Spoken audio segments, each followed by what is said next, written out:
部部隊も持ちこたえてくれたようで何よりです。しかし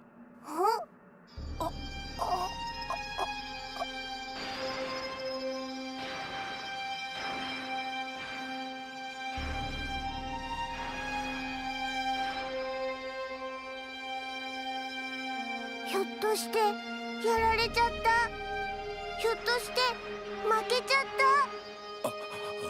た。まさかそんな。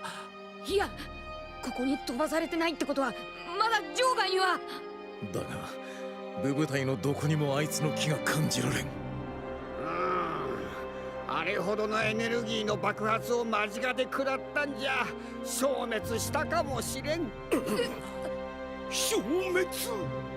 消滅？つまり死んだってことだ。殺したジレン失格じゃん。それはどうでしょう。そもそも今のは消滅した本人が放った技となると。そうですね。過程はどうあれ己の身を滅ぼした、いわば自爆とみなすべきでしょうか。第11宇宙ジレンさん、ノーペナルティです。これで第7宇宙は終わりも同然。